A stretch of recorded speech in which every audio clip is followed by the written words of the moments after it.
Florian here to introduce you to ancient Egypt.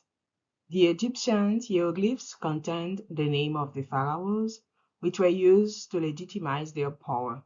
The Giza pyramids complex were built as graves.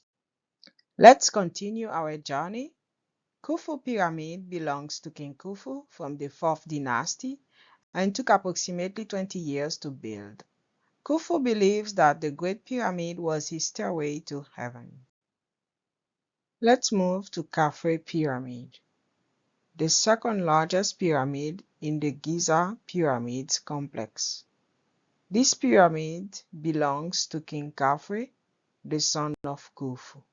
Here are King Menkaure and Queen Kameribebti II.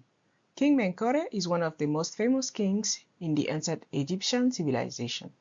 The Menkaure Pyramid is the smallest of the 3 pyramids in Giza. This is the Sphinx, a mythical creature with the head of a man, Khafre, and a body of a lion. This is the most interesting monument from ancient Egyptian civilization, built to guard the pyramids. Let's move forward to Ramses II and Queen Nefertari. Ramses II was the third ruler of the 19th dynasty. He was the greatest, most celebrated, and most powerful pharaoh of the New Kingdom. Ramses II built 2 colossal temples. On the left is the main temple dedicated to the sun gods, and on the right is the smaller temple dedicated to Queen Nefertari for the worship of the goddess Hathor. The Abu Simbel complex was as much dedicated to the deified Ramses II himself.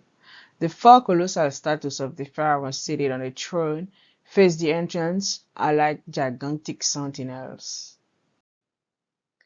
The smaller temple of the huge complex of Abu Simbel is dedicated to Nefertari. There aren't any other temples for Ramses' wives except for Nefertari. The Abu Simbel temple is the second largest touristic attraction in ancient Egypt after the pyramids.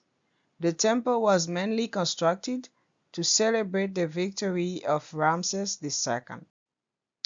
Abu Simbel site was relocated to Aswan, southern Egypt. Hundreds of towns and villages have perished due to the construction of dams, but the temples in Egypt were historically and culturally far too important to let that happen. That was the reason why the Egyptian government planned a new dam across the Nile, upstream the Ramesses colossal status. The earlier dam was incapable of controlling the annual flooding of the Nile. In 1959, the Egyptian government approached UNESCO for help. An international fundraising project was launched in 1960. Work began in November 1963 to successfully relocate the Abu Simbel temples. Egypt also had a couple of religious temples, such as Karnak, Edfu, Luxor, and Dendera. Karnak Temple is the largest temple complex in Egypt with a hypostyle hall of 134 columns. Along the same line, Karnak Temple held Opet Festival annually, which lasted for 27 days. This festival was considered as a link between the pharaoh and the god Amun. The status of Amun was dressed in fine clothes made of linen. The Temple of Edfu is the second largest temple in Egypt. It is also known as the Temple of Horus, the falcon-headed god, and it is the most beautiful and well-preserved of all the Egyptian temples. The Luxor temple consisted of a large peristyle court and a complex of halls. This temple is not dedicated to a cult of God. Instead, it is dedicated to the rejuvenation of kingship. The Dendera temple is one of the most magnificent and the best preserved temple complexes in ancient Egypt. This temple is dedicated to Hathor, the goddess of love and motherhood. With over 100,000 artifacts on display, the Egyptian Museum provides a comprehensive and immersive journey through ancient Egyptian history. The Valley of the Kings was the burial site of almost all the kings.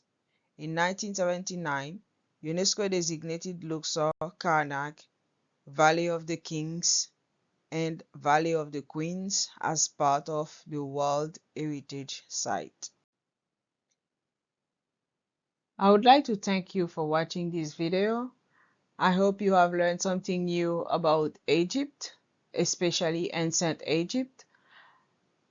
I will see you again in the next video. Goodbye.